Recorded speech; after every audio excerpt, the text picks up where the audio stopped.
وغیرہ شاعری فیس بک کے کسی اس پہ ڈال دی پیج وغیرہ پر، اور پھر یہ ہم نے الہادی پروگرام کیا تھا، اور میں نے اس میں شاعری کا موضوع لے کر اس کے متعلق آیات درج کی تھیں، اور اس پہ میں نے 4-5 پروگرام ریکارڈ کرائے تھے. ہو سکتا ہے کہ یوٹیوب وغیرہ پر ہوں، اگر آپ دیکھنا چاہیں تو دیکھ لیجئے گا.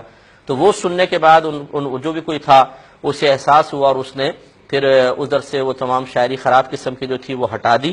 اور اب وہ کیا کرے، وہ کہتے ہیں کہ توبہ کا کیا طریقہ اختیار کرے، کیا وہ سب کو کہے کہ آپ لوگ جو شاعری یہاں سے آپ نے اٹھائی تھی وہ آپ ڈیلیٹ کر دیں، اور جس نے پڑھی تھی وہ توبہ کر لے؟ تو وہ کہتے ہیں یہ بھی خوف ہے کہ جب ہم اس طرح کہیں گے تو وہ الٹے سیدھے کمنٹس دیں گے اور ان کے ایمان کا خطرہ ہوگا، کیا کیا جائے؟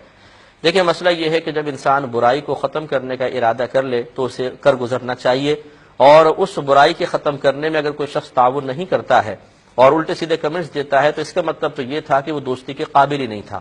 اس کو آپ نے جوائن کرنے کیوں دیا؟ اس کا مطلب یہ ہے کہ وہ اس قابل ہی نہیں ہے کہ وہ ہدایت قبول نہیں کر رہا، وہ آپ کی نصیحت قبول نہیں کر رہا، تو اس کا مطلب وہ قریب رکھنے کے قابل بھی نہیں تھا.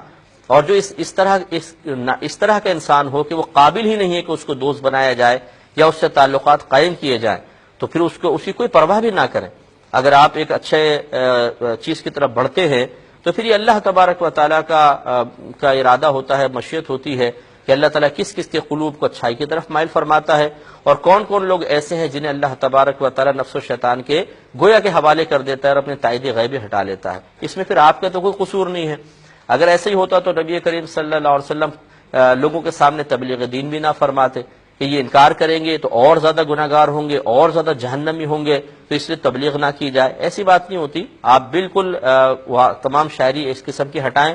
دوسرا یہ کہ تمام کو میسیجز کر دیں کہ بھئی یہ غلطی ہو گئی، آپ اس سے آئندہ ایسا نہ کریں. اب اس پہ کون کیا ریئیکشن کرتا ہے، کس قسم کے کمنٹس دیتا ہے، اس کی پرواہ بالکل نہ کی جائے.